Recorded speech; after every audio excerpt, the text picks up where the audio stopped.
Hello and welcome back to the Warehouse Podcast. My name is Tyler, and boy, has spring sprung in the baseball world. The Orioles are back in Grapefruit League action. It's a beautiful thing.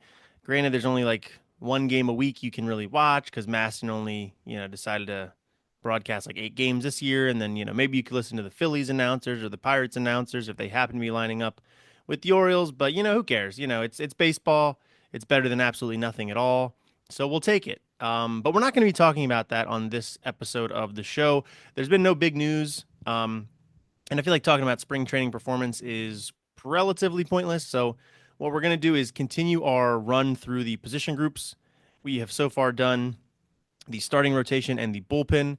What we've been doing is kind of looking at the makeup of the group, potentially looking back at 2024 performance and how that can inform 2025 performance. And ultimately, that's the focus, is to look at this position group, talk about how things are going and stacking up heading into the season, and lay out our expectations for the episode. Today's position group is going to be the catcher group, which is, relatively straightforward for the Orioles, but I think it does come into the season with some question marks and even some potential excitement. Maybe for the end of the season, there's a prospect in there that's supposed to be pretty good. We can talk about him. But yeah, ultimately, I think for the start of the season, it's fairly straightforward, but we'll get into that in just a second. Before we do, though, I do want to remind everybody to, show the podcast some love. Subscribe to the show on YouTube, on Spotify, on Apple, wherever you get the show. We would love for you to subscribe there.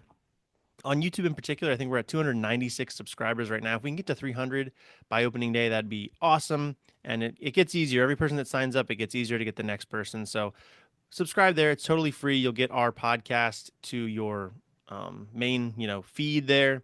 You'll get to see my face or Jesse's face or Eli's face, depending on who's doing the show. And who doesn't want that, to bring a little brightness to your day? Or you can kind of just look away from us and listen to what we're saying and treat it like a normal podcast, which is, what I choose to do. But anyway, we'll get that's how you can support the show. You can also follow us on all the social medias at the Warehouse Pod. And also a reminder that we're on the Believe Podcast Network. That's BLEAV. Head over there, show other podcasts some love as well. And you can also thank them for this ad read I'm about to give you, because it is, of course, from Bet Online. And Bet Online. They're the world's most trusted. Let me try that again, okay? Because Bet Online. I got to show them the respect they deserve. Bet Online is the world's most trusted betting platform, and they are your number one source for online betting in 2025. And it's whether you're a seasoned fan or a first-time bettor, BetOnline is your ultimate game day companion. With the largest selection of odds on everything from NBA and college basketball to the NHL and UFC, BetOnline continues to be your number one sports betting source. From every three-pointer to hat trick, BetOnline has you covered with odds, stats, and more for every game, every play, and every win. BetOnline, the game starts here.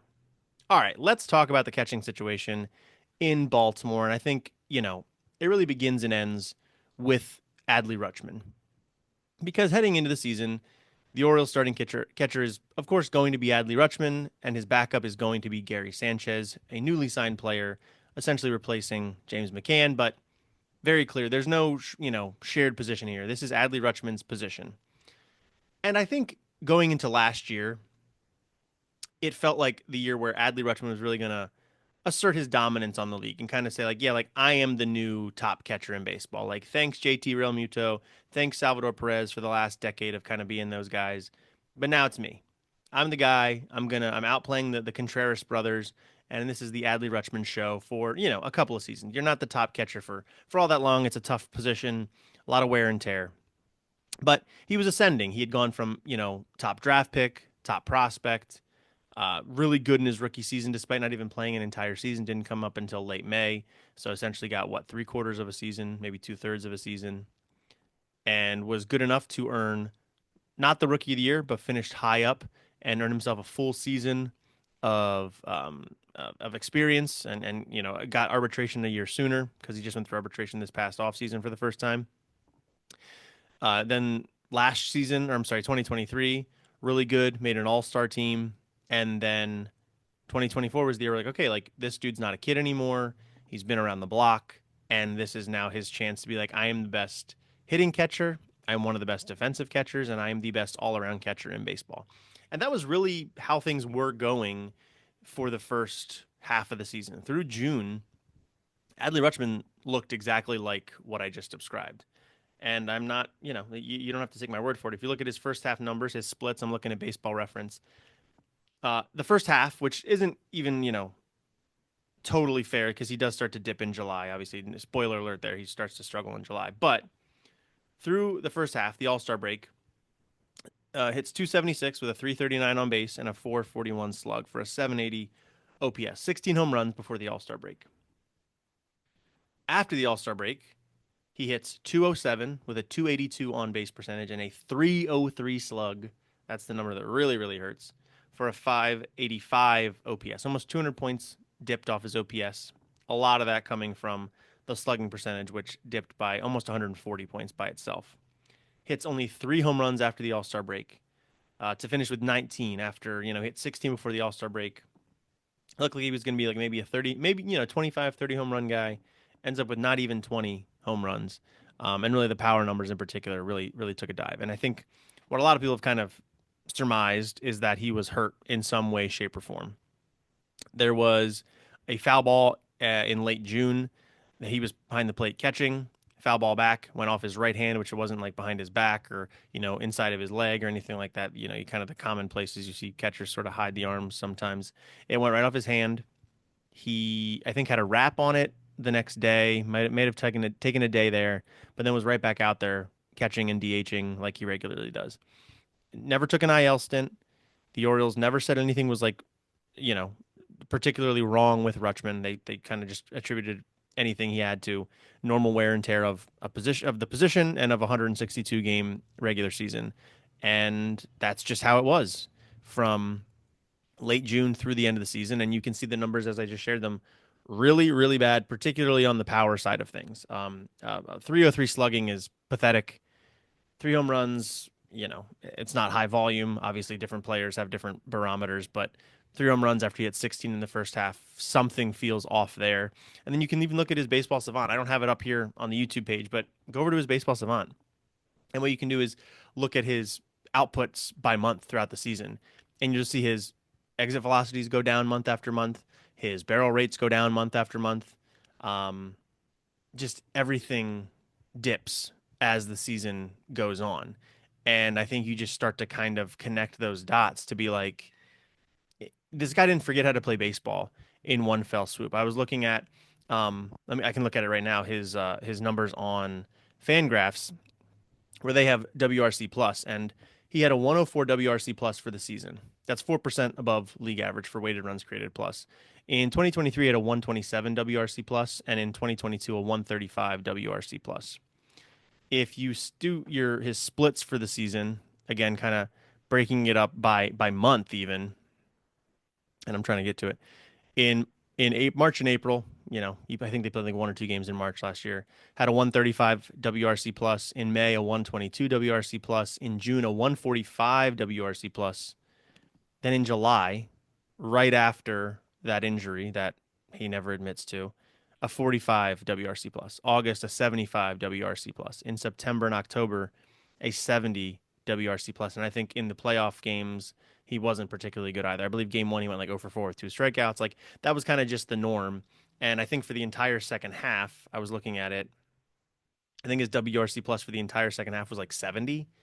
Like that's not even, you're not a major league caliber hitter at that point. Yes, catcher is an offensively depressed position, but 70 WRC plus ain't gonna cut it. Yeah, it's right here. 70 WRC plus in the second half, 123 WRC plus in the first half. And it would be one thing if he was a rookie who had, a successful month and then a bad month. You'd say this is a guy that did some things well out of the gate. Then the league kind of figured him out. He needs to adjust back. This is a guy that I'm not sure what you consider a veteran, but he's played 3 seasons of Major League Baseball. He's in arbitration. This guy's been through things. He knows how to play Major League Baseball. Not going to say that slumps don't happen for a week or two at a time, but to have a 3-month slump and you say you're not injured, something doesn't add up there. So I think what a lot of people are expecting is that there was something there that he has not admitted to, whether it is physical, mental, combination of both, whatever it is. I'm not speculating on anything apart from what we could see with our eyes, which was that he got hit on the hand in late June, and from late June on, he stunk offensively. Um, maybe they're connected, maybe they're not, but that's just the reality of what happened. And if he wasn't hurt, then I think there's much bigger things to be concerned about. But what I would imagine is this guy didn't forget how to play baseball all of a sudden. He just had something going on, and I think he tried to play through it when maybe the smarter move would have been to take a pause, take a week or two, whatever, and get right. And that just didn't happen for him. Now the good news is that projection systems don't seem to really buy that the real Adley Rutschman is the guy that played in July, August, and September. They tend to think that the guy prior to that is what you can expect.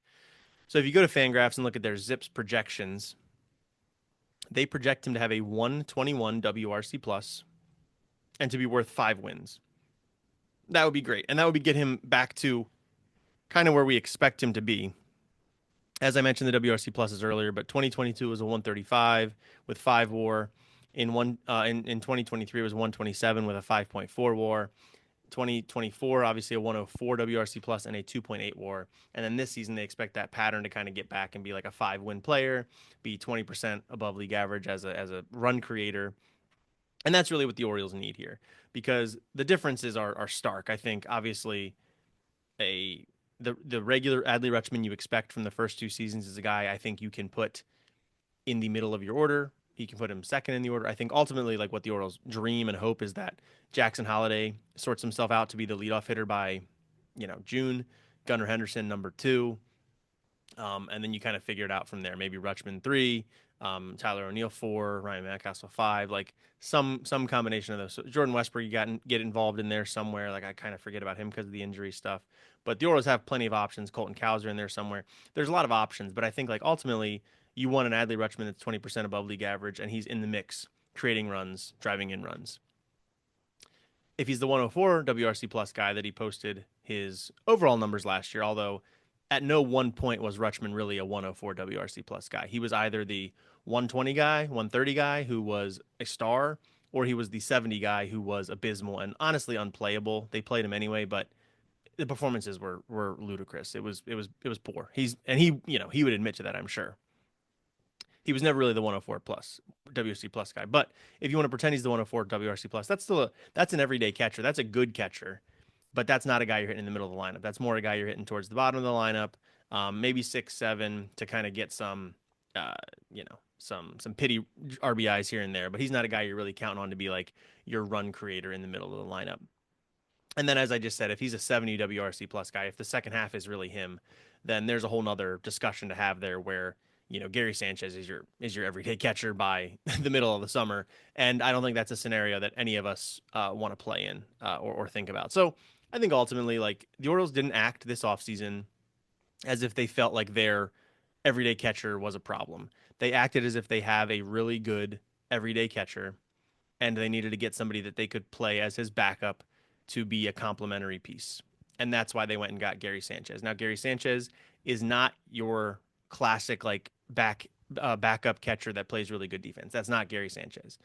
Gary Sanchez, and I can look at his at what his projections are for 2025, but here on his Zips, they have him projected to hit 217 with a 302 on base, 398 slug, 102 WRC plus to be worth zero point 0.3 wins overall, which that sounds about right. He's 2% above league average in terms of WRC plus, which for a catcher is probably 5 or 6% league average for a catcher. Catchers tend to be not as good hitters, and Gary Sanchez has shown throughout his career, although he wasn't fantastic last year with the Brewers, that he can hit home runs, that he can pound the baseball, and I think he gives you a guy that has more offensive upside on a day-to-day basis than a James McCann does, who James McCann's defensive metrics weren't really good last year, and he had his moments as an offensive player, and obviously the nose break the one day where he kept in the game, and that was really awesome.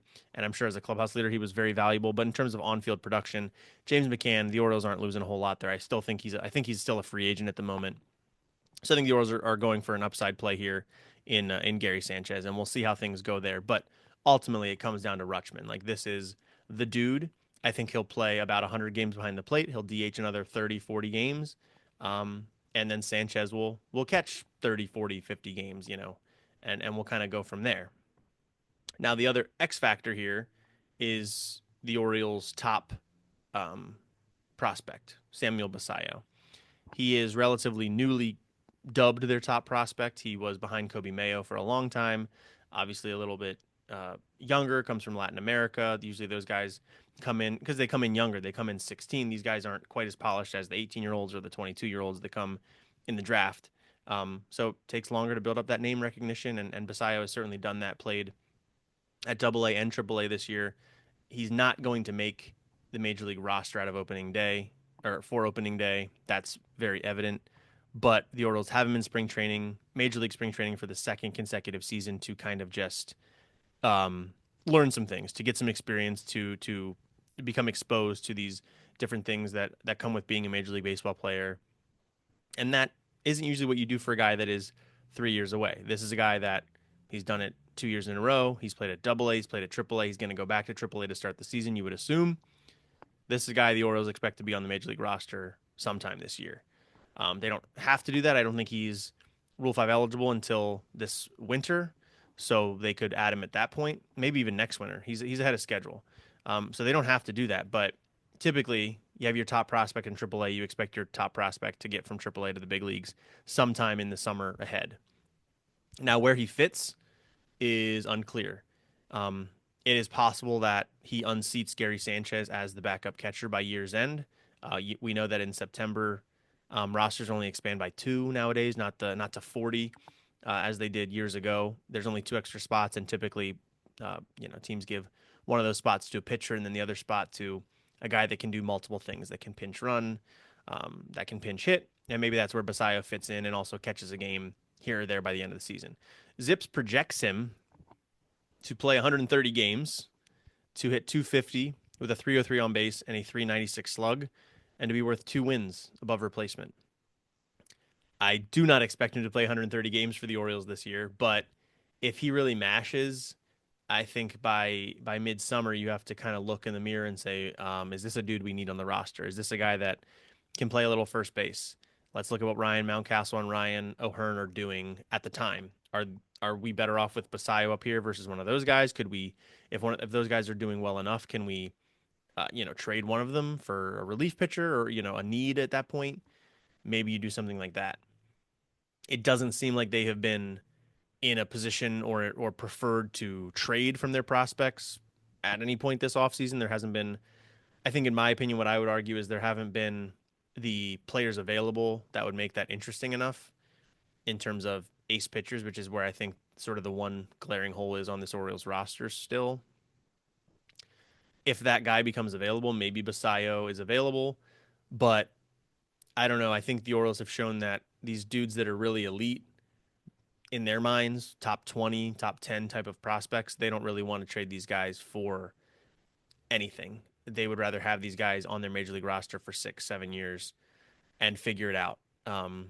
They made the trade last year with Ortiz and DL Hall. I think Hall was a guy they really tried to make work. It just wasn't happening. And Ortiz was a guy I think they knew would be pretty good, but obviously they had the infield pretty well sorted out with Henderson, Westberg, and Holiday. And there just wasn't a spot for Ortiz. So it was, hey, here's the market inefficiency. We can get a Corbin Burns for, a good player, but a player that we can do without. Let's pull the trigger. And that just hasn't happened this offseason. And I'm not so sure that even if it had, that Basayo would be on the block for that. I think they view that more as like a second tier type of prospect, which is what Ortiz was. Obviously, very good and is going to probably be a good player for the Brewers for a long time, but not quite the tier that Basayo is at this moment. Doesn't mean Basayo ends up being better than Ortiz is, but at this point in their careers, it's kind of where they sit. So Basayo's kind of the X factor there. I think if he is really pounding it in Norfolk, it's going to get to the point where we are doing a disservice to our current roster to not have this guy up here. Now there is the questions about his defense. He's a bigger guy. They think he might outgrow the position. It might not be a thing he can do every single day. Fortunately for the Orioles, they have a Rutschman who, again, if he's healthy, I think you're fine with Rutschman being the guy that plays catcher most days, and Basayo can play the other 40 and then DH or play first base or whatever. Because, I'll say the Orioles' first base situation is not set in stone. Ryan O'Hearn is on his last year. Mountcastle, I think, just went through arbitration the first time, so they have him for a couple more years. But it's not like he's an obvious, no doubt about it, every single day starter in Major League Baseball. He's a good first baseman, plays decent defense, has some power, but also has some obvious flaws that I think if Basayo becomes what they expect him to be, Basayo is going to be clearly better. The defense will be a question at first base too, because it's just not really something they've had him do in a lot, in large volume to this point. But it could certainly get to the point where some point midsummer, Basayo forces his way into Baltimore, and that's the end of the road for Sanchez. And I think that's another reason they went and got a guy like Gary Sanchez, who I think is clearly a competent Major League Baseball player. Defense is a question for him. Power is not a question. Offensive consistency is a question. But there's room for growth there from Sanchez, or at least room for a higher ceiling from Sanchez day to day than there was for James McCann, who I think was a relatively secure floor and a relatively modest expectations for what he could provide. Sanchez brings you a little bit extra oomph that McCann didn't quite have, but I think in terms of end output, they're not going to be too different from one another. Um, and then there's really no other catchers to really talk about. I think it's interesting that on this Zips projection, they have Creed Willems as getting into 105 games, batting 206 with a 266 on base and a 361 slug to be worth 1.4 wins above replacement. I think Willems got to double A last year. Let me check this out. Um, yeah, he got to double A last year, played in 16 games. Like Creed Willems isn't going to make it to the major leagues this year, but he's the guy that it's, I think when he got drafted, there were a lot of comments in him about, bad body. Like he doesn't look like a professional baseball player, has had some significant struggles at different levels. He's a guy that tends to get to a level and really kind of scuffle for a bit and then like has that breakthrough and just mashes. He did that in 2022 at high A, really struggled for 68 games. And then in 2023, had a 192 WRC plus in 30 games and got a promotion to high A. Struggled in high A over 75 games, had a 60 WRC plus there. Went back to high A last year, and then in 82 games had a 123 WRC plus. Got promoted to double A, and only played 16 games, but in 16 games with double A last year had a 111 WRC plus. So this is a guy that got overslot money years ago. The Orioles really believe in him. It seemed to mystify parts of the baseballing world, and it seems like it's working at least from an offensive side of things. Obviously, it's only double A, it's only 16 games. The strikeout rate's high, the walk rate was low last year, but let's see what he does this year. Again, I don't think he plays into the major league situation at all in 2025, but 2026, maybe. We'll see if they change up positions at all, but it seems more and more with these teams, if you can pass as a catcher defensively, and especially if framing is going to kind of go out the window with these automated strike zones and things, you just got to block the ball and you got to have a strong enough arm.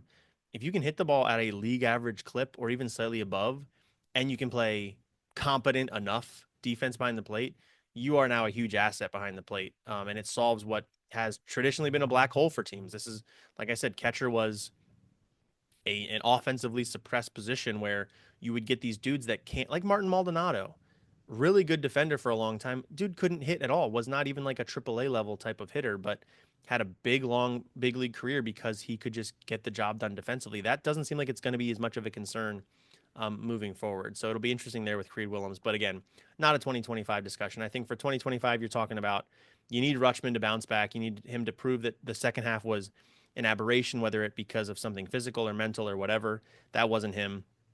He's the dude you saw in 22 and 23 and the first half of 24. And let's just like try to forget 25 or the second half of 24 rather, pretend like that was a nightmare, and let's move forward.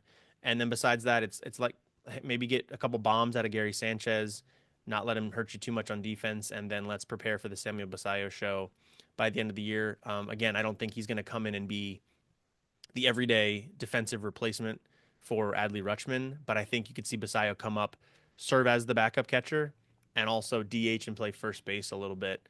And then we'll see how that shifts things over at the not so hot corner, I guess, whatever first base is called.